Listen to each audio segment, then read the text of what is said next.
저희가 준비한 이번 세 번째 주제는요. 제목이 나는 나인가? 괴될 증명 그리고 철학이라는 제목입니다. 제목이 좀 오묘하죠. 이제 조금 더 심도 깊은 이야기가 나가게 될 것 같은데요. 약간 철학적인 주제도 거론될 예정입니다. 먼저 이 주제를 증명에 관한 얘기로 시작을 해봤으면 좋겠습니다. 아까 강연을 들어보니까 이 수학자들 사이에서는 증명이 정말 중요한 것 같습니다. 그런데 이 증명을 이 사람이 손으로 하는 건가요? 그럼 이제 컴퓨터가 거의 다 하게 되는 건가요?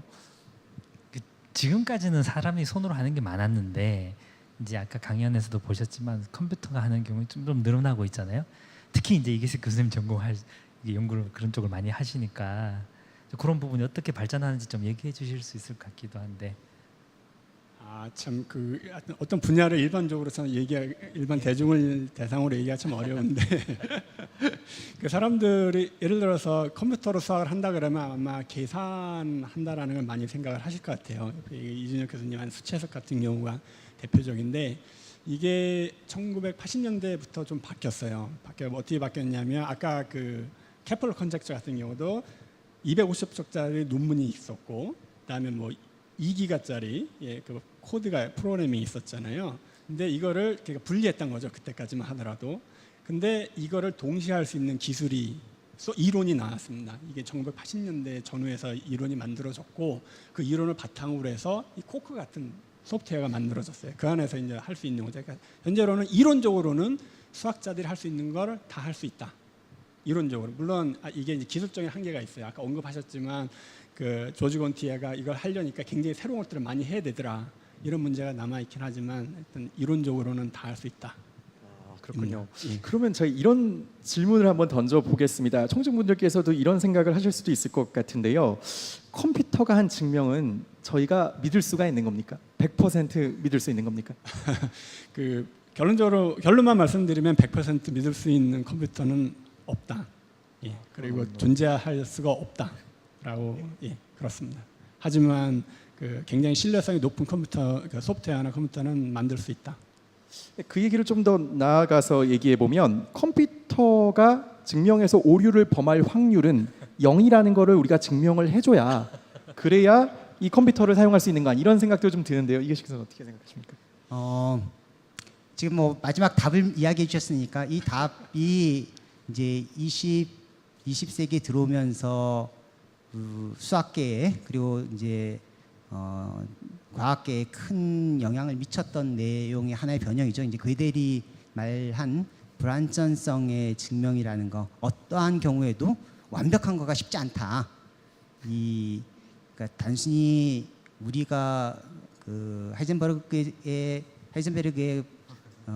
불확실성의 원리하고는 좀 다른데요. 성격이 어떤 공리 체계를 만들더라도 그 공리 체계에서 증명되어지지 않은 참인지 거짓이 모르는 명제가 항상 존재한다라는 거가 괴델에 의해서 증명되어졌고요. 증명하는 방법이 이렇습니다. 조금 전에 이야기한 프로그램을 실제로 예로 들었는데 내가 참이라고 이게 오류가 없는 프로그램이라는 거 조그만 걸 디벨롭할 수 있습니다. 공리 체계에 의해서 디벨롭을 하고 개보고 시킵니다. 요거는 조금 더 복잡한 프로그램이지만 네가 봤을 때 참인 것 같아? 이렇게 하나씩 그 프로그램의 영역을 확장해 나갑니다.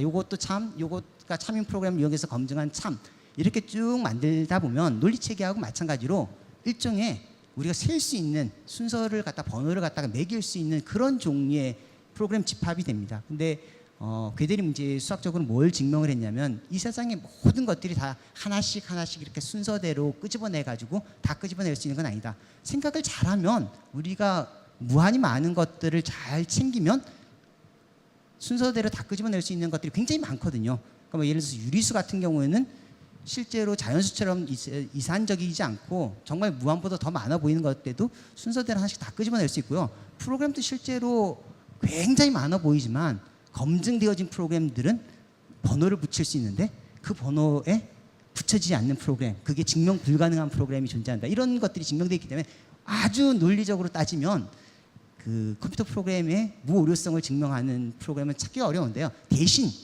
저는 이제 수채석이라는 거는 뭐 그런 증명을 꼭 하는 거가 아니라 똑같은 답을 하더라도 얼마큼 효율적이고 사람들이 실용적으로 사용하는 범위까지는 보장되어진 10자리의 숫자를 내가 정확하게 알고 싶다. 그럼 10자리를 보장할 수 있는 방법이 뭐냐를 연구하는 사람이니까요. 그런 의미에서는 컴퓨터의 오류는 굉장히 작습니다. 인간은 10중 8구, 뭐 잘하면은 1%, 만 분의 1 이런데 컴퓨터가 생각하는 오류의 범위는 1조분의 1이면 굉장히 컴퓨터의 오류가 큰 거고요. 컴퓨터가 오류가 없지는 않죠. 우리가 쓰는 컴퓨터들은 보통 뭐 1조분의 1 정도의 오류를 가질 수도 있지만 그것들을 이제 줄일 수 있는 방법이 뭔가에 대한 것들도 연구하고 아까 이야기하셨던 코그 같은 그런 프로그램도 그런 오류들을 더욱더 줄일 수 있는 방법이 뭔가를 연구하는 분야니까 실제로 컴퓨터의 오류 가능성은 현실적으로는 상당히 적은 부분이죠. 제가 얼마 전에 한참 전에 인터넷에서 읽은 얘기 중에 하나는 우주에서 이제 방사선이 오잖아요. 이 방사선이 운이 없게 컴퓨터의 메모리를 탁 치면 0이 1로 바뀔 수도 있다는 거예요. 그래서 그 실제로 빈도를 계산을 했답니다. 실제로 돌려서 실험도 해보고 해발 바다 높이에서 컴퓨터 계산하는 거와 산 높은 데서 계산하는 거와 오류율이 차이가 있대요. 산 높은 산에서는 방사선이 도달을 더 많이 하기 때문에 오류가 더 많이 난답니다. 그 말인즉슨 인간보다 실수를 덜 하지만 오류가 0은 아닌 그런 거군요. 그런 오류를 방지하기 위해서 이제 컴퓨터 학자들이 이제 뭐 에러 코렉팅 같은 걸 다 기술을 개발을 하지만 그래도 아주 작은 확률로 그것까지도 넘어서는 오류도 나올 수는 있다는 거죠. 그러니까 오류가 컴퓨터가 완전하고 그렇다 하더라도 아니면 이런 오류도 있는데 사람이 하는 오류가 사실은 더 많아요. 그러니까 내가 원하는 게 여기서부터 출발하고 이런 결과 얻었어라고 나는 맞다고 했는데 중간에 사람들이 인정 안 하는 거 갖다가 사용할 수도 있거든요. 그래서 그런 거는 어떻게 검증하느냐 이런 문제도 있기 때문에 상당히 오류에 대한 정의가 여러 가지가 있는데 그런 오류는 피할 수가 없죠. 어차피 사람이 사용을 한다면 컴퓨터가 완전하다 하더라도. 그러니까 저는 이제 맨날 계산을 하는 거니까 계산하다 보면 뭐 틀려 보이는 경우가 많이 있습니다. 이렇게 했는데 왜 기대한 대로 안 나오지? 이게 이쯤에 가야 될 것 같은데 여기 있으면 이거 컴퓨터가 잘못했어. 뭐 이런 이야기도 많이 합니다. 중간에 혹은 이 프로그램 내가 하기 위해서 아주 기본적으로 많이 사용하는 프로그램들을 썼는데 난 사람이 잘못한 거 아니야? 이렇게 의심의 눈초리를 보내지만 제가 이때까지 경험해본 99.999%는 제가 착각을 해가지고 제가 실수를 하는 경우가 훨씬 더 많지 그 컴퓨터가 단순히 이제 실수하는 경우는 적은데요. 실제 컴퓨터 오류 만들어진 것 중에서 제일 큰 오류 중에 하나는 아까 뭐 메모리가 잘못되어질 확률도 사실은 있고요.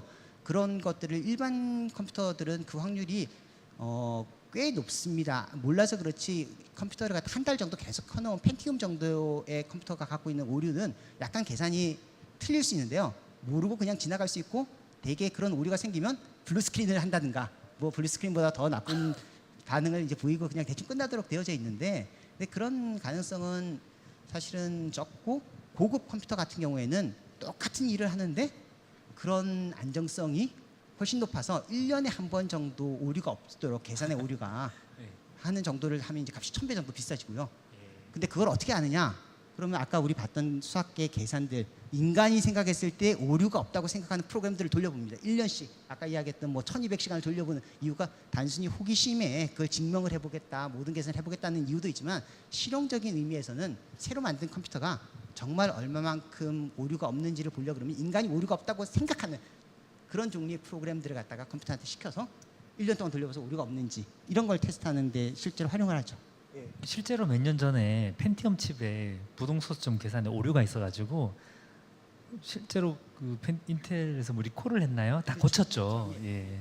아까 언급하신 그 울프람 소프트웨어도 그 정수들의 매트리스 계산을 잘못한 게 2008년인가 10년인가 나오기도 했습니다. 인간의 실수 중에 하나죠. 그거는 그 소프트웨어에 버그가 있는 건데 그렇죠. 그 버그를 못 찾아요. 예. 어디서 문제가 있는지 그런 문제도 있습니다. 제가 사실은 드리고 싶은 질문이 훨씬 많은데 이 시계가 뭔가 고장난 건지 엄청 빨리 진행하고 있습니다. 벌써 우리가 이 객석의 질의응답을 받을 시간이 된 것 같습니다.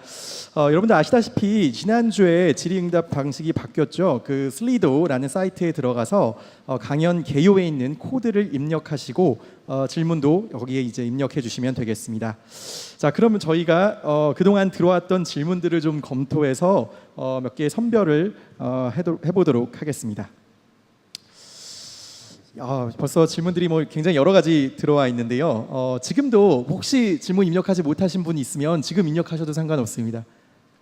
여기 두 번째 질문은 엄상혁 선생님께서 한번 답을 해주시는 것도 좋을 것 같은데. 예, 그럼 제가 한번 읽어보겠습니다. 그 실명을 밝히지는 않으신 분이고요.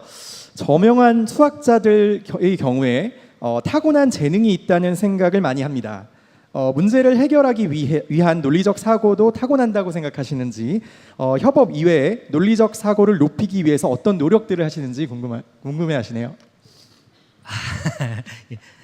제가 이제 수학 연구를 하다 보면 다양한 종류의 사람들을 만나는 것 같아요. 정말 이분은 타고났다 그런 분도 있는가 하면 이분은 또 다른 면에서 또 잘하신다. 소통을 잘하거나 대화를 많이 잘하거나 이렇게 사람들 간의 연결을 잘하거나 서로 다른 분야를 엮어내거나 그런 걸 잘하는 다양한 특성이 있더라고요.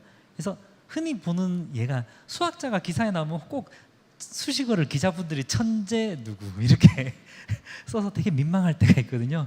제가 학생 때 생각했을 때 천재 소리 듣던 사람들이 다 수학하는 것도 아니고 그런 소리 안 듣던 분이 수학 잘하시는 분들이 훨씬 더 많은 것 같아요. 저는 소수의 천재들이 있지만 주변에 천재가 있어서 제가 슬픈 게 아니라 이 천재 덕분에 제가 같이 일할 기회가 있으니까 얼마나 좋아요.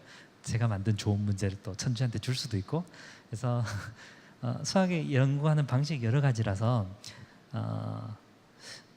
글쎄요. 이게 아까 뭐라고 하셨나? 논리적 사고를 높이기 위해 어떤 노력을 하나 이렇게 하셨는데 사실 협업에 대해서만 잠깐 얘기를 하면요.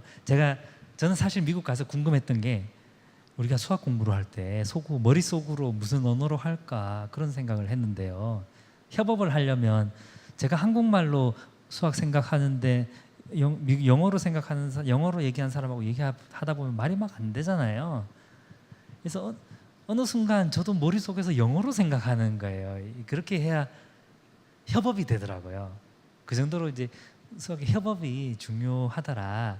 뭐 그런 경험이 있습니다. 제가 조금 부연 질문 드리겠습니다. 그 저희 물리학 분야도 연구를 하다 보면 이 뭐 천재성 이런 것도 되게 중요하지만 노력을 열심히 하는 것도 되게 중요할 수도 있는데 수학 분야에서도 노력이 되게 중요한가요? 수학 분야 노력 상당히 중요하죠. 근데 실제 그런 사례들이 있죠. 뭐 이탕장이라는 수학자가 뭐 혼자서 정말 힘들게 살았지만 아주 멋진 정리를 몇 년 전에 해서 세계 수학자 대회 한국에서 열린 대회에서 와서 강연도 하고 그랬는데 그러니까 50대 넘어가지고 아주 큰 일을 하신 분들 보면 아주 끈질기게 이렇게 하신 분들이 많고요. 아주 꼼꼼하게 하는 거는 정말 인간의 노력의 한계치로 해야 되는 경우들도 있거든요.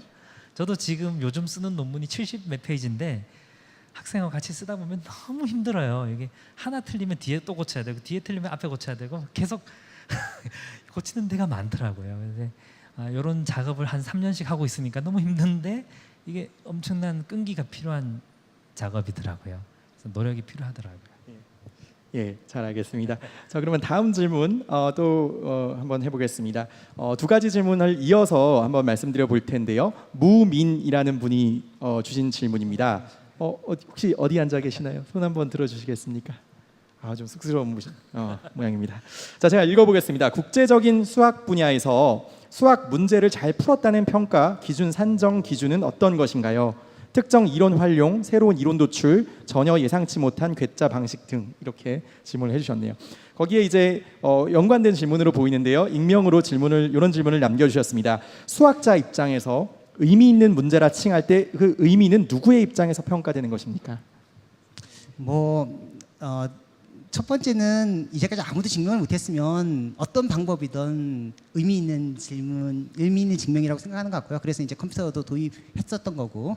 근데 더 중요한 거는 수학자들이 아름다운 증명이라고 이야기하는 거는 대개의 경우에는 간결하고 여러 가지 가는 길이 있다 그러면 그 중에서 제일 지름길이라고 보여지는 걸 갖다가 일반적으로는 의미 있는 좋은 증명이라고 이야기합니다. 근데 꼭 그것만은 아닌 것 같고요.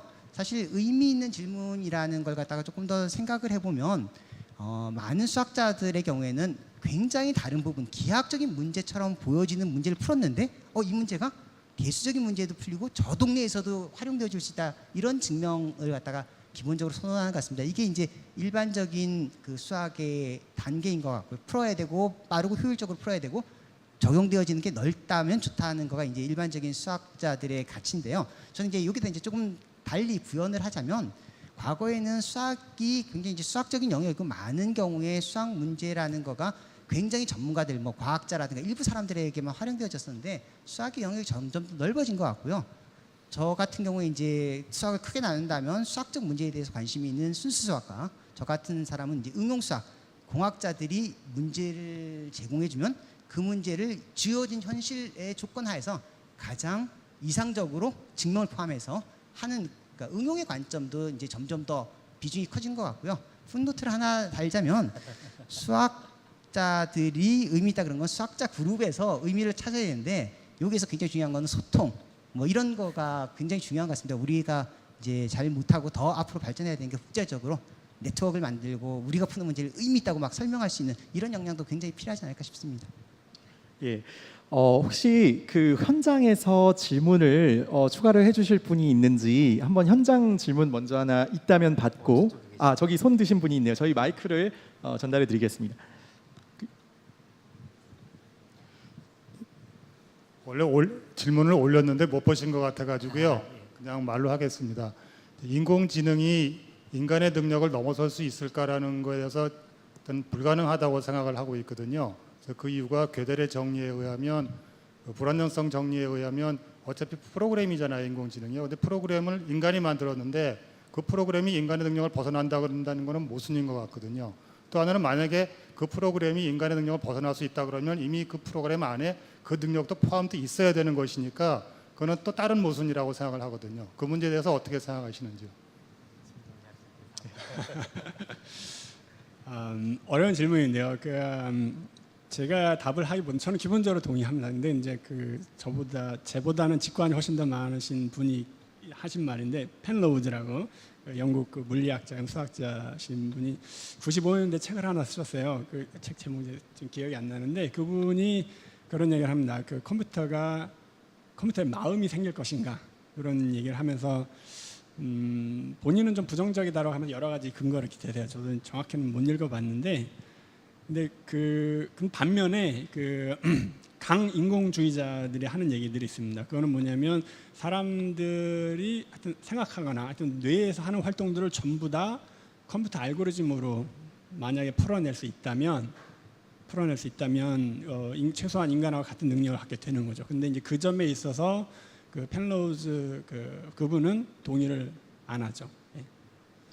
저도 그렇게 생각을 합니다. 제가 한마디만 부연 설명을 해드리면 거기에 증명되어져 있는 아까 이야기했듯이 불확정성의 원리를 갖다가 그 증명한 거는 튜링 머신이라는 튜링이 컴퓨터를 만들기 전에 가상의 머신을 만들었고요. 우리가 지금 갖고 있는 모든 컴퓨터들은 다 튜링의 아이디어를 구현한 겁니다. 그리고 튜링 머신이라는 게 gödel의 정리를 증명하는 데 활용되어졌기 때문에 두 개가 이퀴벌런트합니다. 그래서 모든 것들이 다 증명되어지지 않는다. 증명할 수 없는 프로그램이 존재한다. 그다음에 그거에 이제 확장되어서 인공지능의 한계를 가진다는 건 전부 다 전제가 우리가 갖고 있는 튜링 머신이라는 거를 전제한 건데요. 지금 사람들이 갖고 있는 생각은 튜링 머신 이외의 머신도 우리가 만들 수 있을 거라고 생각하고 그다음에 알파고 같은 거가 갖고 있는 특징이 굉장히 튜링 머신과는 다른 종류의 특징을 갖고 있다는 점에 있어서 아직은 모르지만 강인공지능이 생길 수도 있지 않을까 이런 기대를 많이 하는 것 같습니다. 그 알파고 같은 경우 사용하는 그 인공지능 기술이 그 새로운 코딩 방법이 아니에요. 계속 튜링 머신하고 그 한계 내에서 하고 있는 거고요. 그러니까 새로운 기술일 뿐이지 그 튜링 머신 자체를 확장한 건 아닙니다. 지금 해주신 질문에 저도 조금 보태 보겠습니다. 질문을 사실 이 과학에 대해서는 이 인간의 상상력과 창의력이라는 게 되게 중요할 텐데요. 근데 우리가 이제 컴퓨터가 수학을 조금 이제 많이 대신해주기 시작을 하면 그런 부분들은 좀 걱정이기도 합니다. 그건 어떻게 생각하시나요? 네, 저는 창의적인 부분은 결국 인간을 앞지르기는 어려울 거다. 저는 그렇게 생각하거든요. 그래서 결국 뭐 컴퓨터가 뒷일은 잘해줘도 앞에 인간이 어떤 문제가 좋은 건지 아니면 이런 추측을 만들어야 되는지 이런 데서는 인간의 능력이 결국은 계속 컴퓨터를 압도하지 않을까 그렇게 생각을 합니다. 그러니까 창의적인 예, 부분은 인간이 결국은 담당을 해야 되는 거군요. 컴퓨터가 잘할 수 있는 부분도 있겠죠. 근데 컴퓨터가 창의적이라는 게 알파고가 수뜬 게 창의적이냐? 우리가 보기에 창의적이라고 부르겠지만 컴퓨터는 창의적인 방법으로 그걸 생각한 건 아닌 것 같거든요. 알파고가 묘수를 떴다 하지만 그게 창의적인 거냐? 그건 잘 모르겠다 이런 생각이 들어요.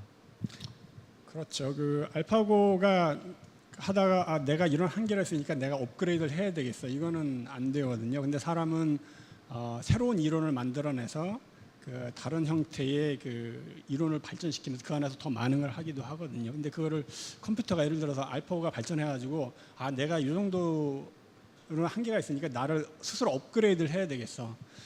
그래서 새로운 이론을 스스로 만들어서 그거 적용된 새로운 그 버전의 알파고를 만들 수 있을지는 좀 회의적인 것 같습니다. 예. 그러니까 컴퓨터가 할 수 있는 일이 어디까지가 되느냐는 뭐 사람들이 이야기를 많이 하지만 굉장히 창조적인, 최소한 창조적인 모방은 아마 점점 더 많이 할 것 같고요. 그런 영역이 점점 넓어지겠지만 다행인 거는 수학이 그렇지 않은 거를 그 컴퓨터가 못하는 게 뭔지도 잘 이해할 수 있는 사람이 수학자들이기 때문에 그 컴퓨터가 못하는 일들만 우리가 해야지, 그런 일들을 찾아 나갈 것 같고요. 그런 걸 갖다 창의적이다라고 이야기할 인간적 창의성이라고 정의하지 않을까요? 예. 그 말씀 들으니까 좀 이해가 되는 것 같습니다. 그러면 좀 다른 질문 또 하나 제가 읽어드리도록 하겠습니다. 굉장히 날카로운 질문이신 것 같은데요. 홍인표님께서 올려주신 질문입니다. 먼저 읽겠습니다. 학창 시절 수학에 흥미를 갖지 못했던 이유 중에 하나가 이걸 실생활에 어떻게 응용되는지 선생님께서 가르쳐주지 않았기 때문이라고 생각합니다. 수학이 실생활에 어떻게 응용되는지 사례를 소개해 주시기 바랍니다. 이렇게 올려주셨습니다. 홍인표님 지금 어디 계십니까? 저쪽에 계시는 분. 예, 한번 답변 부탁드리겠습니다. 아니, 저는 뭐 하는 일이 전부 다 응용이기 때문에 제가 이야기하면 모든 일들이 다 해야 되기 때문에 뭐 핸드폰에서 음성을 갖다가 신호를 결국은 바꾸는 것도 아까 이야기했듯이 수학적인 이론, 우리가 만약에 이 정도의 정보를 보낸다면 사람들이 인식할 때의 오차가 일정한 범위 안에 들어갈 것인가를 보장해 주려면 수학적 이론이 필요하고요. 그 수학적 이론을 기반해서 이 정도의 수준의 통합 품질을 갖다가 전송하려 그러면 이 정도의 정보면 충분하다. 그러니까 이미 다 검증되어진 상태에서 기계를 만들기 때문에 요즘 뭐 정보통신 기기를 만들거나 하는데 뭐 수학이 활용되어지지 않는다 이렇게 이야기하는 거는 저는 자연스러운 사람이어서요. 뭐 다른 저는 그거를 그 초등학생도 경험할 수 있다고 생각합니다. 지금 스마트폰은 상당히 좀 고급 기술이고요. 예를 들어서 여러분들 그 요새 인터넷에서 초등학생도 코딩하는 그 프로그램들이 많이 있습니다. 뭐 스크래치니, 엔트리니 이런 애들이 있는데 이런 애들을 이용해서 초등학생한테 규칙만 몇 개 알려주고 너 여기서 원을 한번 그려봐라고 하면 원을 그리려면 아니면 이런 포물선 한번 그려봐, 사인함수 이런 그려보면 쉽지가 않습니다. 근데 그걸 하려면 이 선을 어떻게 그리는지, 원을 어떻게 그리는지, 왜냐하면 거기 있는 프로그램들은 직진만 할 수 있거든요. 직진하고 회전만 할 수 있는데 그럼 원을 어떻게 그릴 것인가 이런 거에 대해서는 고민을 좀 많이 해야 돼요. 아니면 별 그리려면 뭔가 반복인데 이런 것도 수학이거든요. 근데 간단한 수학인데 그런 거를 제가 저희 큰애가 지금 2학년인데 좀 훈련을 좀 시키고 있습니다. 잘 안 되더라고요. 저는 저 애한테 한번 많이 시키고 있습니다만은 잘 어려워하더라고요. 예, 저는 사실은 물리를 하는 사람이라 수학은 잘 모르지만 저도 생각나는 예가 하나 있어서 말씀을 드리면 여러분 그 혹시 뷰티풀 마인드라는 영화를 보셨는지 모르겠어요. 거기 보면은 존 내쉬에 대한 얘기가 나오지 않습니까? 제가 알기론 수학자인데 노벨 경제학상을 받은 사람으로 알고 있는데 그 사람이 개발했던 그 균형 이론, 게임 이론이라는 것은 정말 이 세상에 지대한 영향을 미쳤다고 알고 있습니다. 혹시 그 점 참고해 보시는 것도 재밌을 것 같습니다. 예, 어떻게 또 다른 질문 좀 여기 하나 재미있는 부탁드리겠습니다. 질문이 있는데요. 그 폴리메스 연구는 작성 참여자의 권리가 어떻게 구분되나 이런 질문 주신 분이 있으세요. 수학자들 간에 논문을 여럿이 쓸 때 다툼이 생기지 않을까? 다른 과학 분야는 보면 일저자를 누가 하느냐 그거 가지고 좀 미묘하게 싸우기도 하고 누가 주저자냐 누가 뭐 책임자냐 이걸 막 따지는 경우가 많은데요. 수학자들은 되게 좀 아름답게 삽니다. 저희 무조건 알파벳 순으로 하거든요. 그래서 기어가 있으면 다 알파벳 순으로 저자 이름을 나열하고 저희가 그런 거에 대해서 좀 신사들 같아요. 이렇게.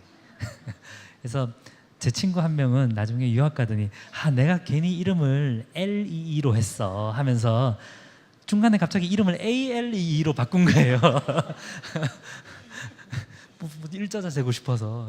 근데 하여튼 저희는 사실 그런 권리 뭐 배분 이런 거에 대해서 신경 안 쓰고 저희 수학 연구 되게 제가 느끼는 수학자들 그 세상이 서로 친구 같고 가족 같아요. 가족 같고 만나면 서로 얘기하고 문제 같이 풀고 즐거운 시간 보내고 가끔 가면 뭐 해변에서도 만나서 일주일 동안 수학 문제 연구하고 오고 점장 들고 커피숍에서 하루 종일 있고 파리 가서 스타벅스에서 매일 연구하고 이런 것들을 할 수 있는 직업이에요. 제가 카이스트 처음 왔을 때 1년에 마일리지를 7만 마일을 탔어요.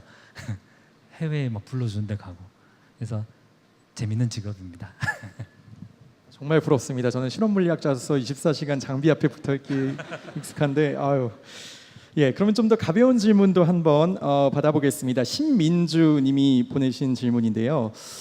초등학생들이 공부하고 있는 수학이 고학년이 되면서 수포자에 대한 공포가 있다고 하네요. 더 나아가서 중학생의 수학 실력은 1위, 성취도는 꼴찌라는 통계는 어떻게 생각하십니까? 수포자가 안 되고 즐길 방법을 좀 알려주시기 바랍니다. 네, 이런 질문입니다. 저는 전공을 학부 때까지는 수학을 하지는 않았었고요. 물리 전공을 했었는데요. 그때 그 학부 때 이제 수학을 하게 된 계기였을지는 모르겠는데 수학을 취미로 하는 사람들의 모임 동아리들을 만들었었습니다. 그러니까 요즘은 워낙 이제 시험에 매달려 있으니까 수학을 어떻게 취미로 해 이런 생각을 많이 할 텐데요. 근데 수학이라는 거가 굉장히 재미있는 분야인 것 같습니다. 과거에 수학을 취미로 한 사람들도 많았고요.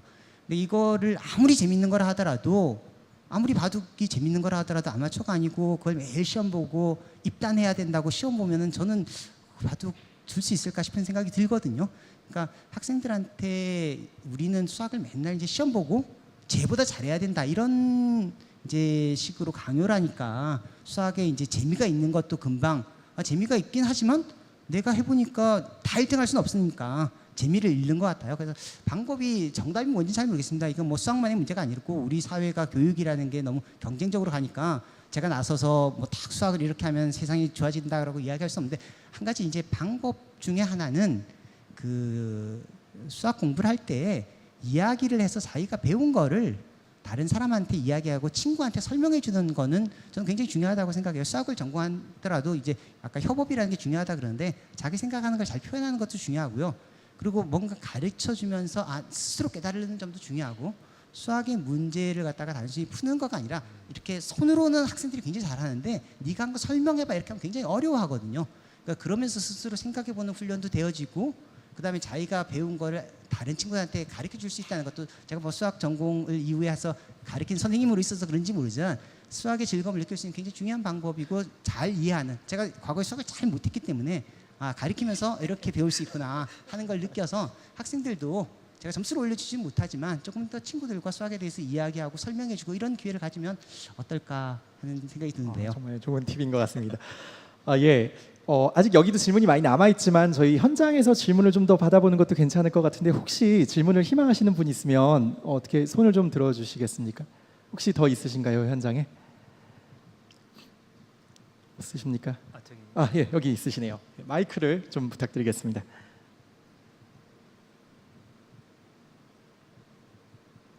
지금 그 수학에 대해서 많이 말씀을 하셨는데 그 사실은 저는 전자공학을 해요. 근데 되게 수학을 싫어해요. 왜냐면 그리고 디지털만 해가지고 논리 수학만은 잘해요. 그래서 논리회로는 그냥 굉장히 잘 짜거든요. 근데 수학을 하다 보면 그러니까 사실은 수학이 문제를 풀어라. 그러니까 저는 미국 사람인데 미국에서 한국에서 고등학교 수학이요 미국 대학교 수학하고 똑같아요. 그런데 실제 응용해서 풀어라고 하면 대학교 가서 못 쫓아가. 한국 애들은 왜 그러냐면 원리를 모르고 수학 공식을 하거든요. 그리고 또 한 가지는 뭐가 있냐면 이 저기 그 유태인들은 공식을 못 외우게 해요. 근데 한국 애들은 다 공식을 외워갖고 중간에 점프하니까 원리를 모르고 하니까 안 되는 건데, 수학이 사실은 왜 필요하냐고 저는 생각을 하냐면, 어느 문제를 풀기 위해서 그것을 모델링을 해가지고 그거를 수치화해서 풀어내는 걸로 보는 거거든요. 그래서 저 같은 경우는 통신 이론을 만들어 갖고 하는데, 그것을 푸리에 시리즈로 해가지고 그걸 다시 또 그 저기 매틀랩으로 짜가지고 막 하게 되면 그 관계에서 어떤 관계가 되냐면, 이 뭐 패스트 프리에 트랜스폼을 한다든가 막 이런 식으로 막 나가는 거예요. 근데 그런 것을 원리는 안 가르쳐주고 이해를 시키는 것이 아니라 외워라 해서 수학이 안 되는 걸로 보여요. 예, 굉장히 날카로운 질문 다시 한번 해주셨습니다. 어떻게 어떤 분이 좀 답변을 주시겠습니까? 예. 제 경험을 좀 얘기하면, 제가 가르친 경험을 얘기하면, 저희 학교가 한경대인데 저희 학교가 카이스트나 이대하고는 좀 달리 좀 중위권 학생들이 좀 많이 와요. 그래서 가르치다 보면 내가 이 내용을 꼭 전달하고 싶은데 어떻게 전달할지가 좀 고민이 많이 됩니다. 왜냐하면 이해력이 좀 떨어지니까. 근데 그것도 이제 그런 문제도 있고, 근데 그럴 때는 양을 줄여야 돼요. 양을 지금 수포자 얘기하셨는데, 아까 질문, 양을 너무 많이 배워요. 고등학교 때 말씀하신 대로 고등학교 미적분학 대학에서 배우는 거를 우리나라 고등학교에서 배우면 외우기만 하잖아요, 공식을. 이거는 필요한 애들만 분야, 그러니까 대학 진학에 관련해서 줄여야 되고, 그렇지 않다면 확 줄여야 된다고 생각을 하고요. 또 하나는 같은 공부를 할 때도 전달 방식을 바꿔야 된다고 저는 생각을 합니다. 그런 점에 동의합니다. 그래서 저도 이제 가르치던 입장에서 막 고민을 많이 하고, 인터넷을 뒤져서 이렇게 다른 강의하시는 분들 보면 저렇게도 가르치는구나 라는 걸 좀 많이 느낍니다. 그래서 고민을 좀 많이 하고, 교육학자들이 많이 고민을 하고 있는 것 같아요. 그런 공부도 좀 많이 해야 됩니다. 가르치는 입장에서도. 아까 말씀 주신 것 중, 한국말 잘하셔서 너무 놀랐고요. 아까 말씀 주신 것 중 유태인들은 공식을 못 외우게 한다, 뭐 그런 말씀 되게 인상 깊었는데요. 저는 이제 가끔 이제 고등학생들의 책을 수학책, EBS 책 같은 거 문제집을 가끔 이렇게 보면 문제가 너무 어려운 거예요, 생각보다. 그래서 우리 입시에 너무 이렇게 몰입해서 수학 교육을 하고, 또 입시 문제가 너무 시간 싸움으로 스피드 퀴즈 하는 것처럼 수학을 공부를 시키니까, 그러니까 공식을 외워서 빨리빨리 풀자 이렇게 공부를 하는 것 같아요. 저는 다행히 운이 좋아서 과학고를 갔더니 스피드 퀴즈 절대 금지 뭐 그런 식으로 해서 정말 느리게 푸는 훈련만 받았거든요.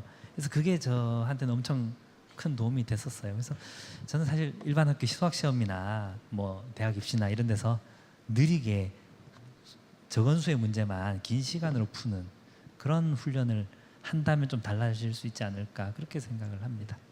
오늘 수학의 미래부터 교육에 이르기까지 정말 다양한 주제들에 대해서 얘기를 해봤는데요. 벌써 마쳐야 될 시간이 다 됐습니다. 오늘 참석해주신 세 분께 마지막으로 소감 한 마디씩 부탁을 좀 드리고 싶습니다. 먼저 이준엽 교수님 먼저.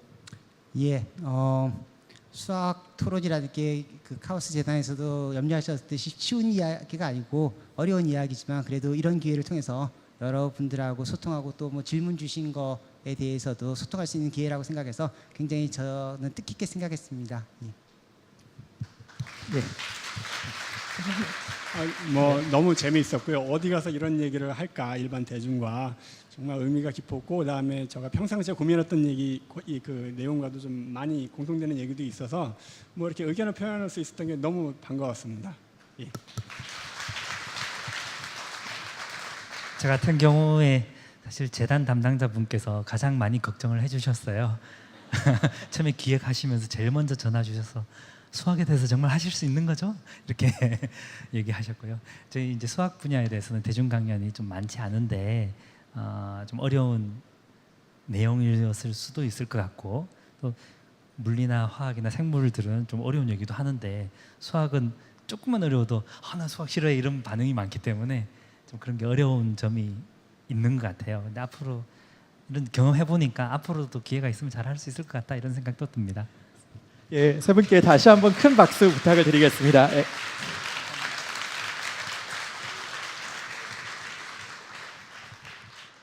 예, 고맙습니다. 이번 강연을 준비하면서 저로서는 이제 첫 강연인데 주제가 왜 하필이면 수학일까?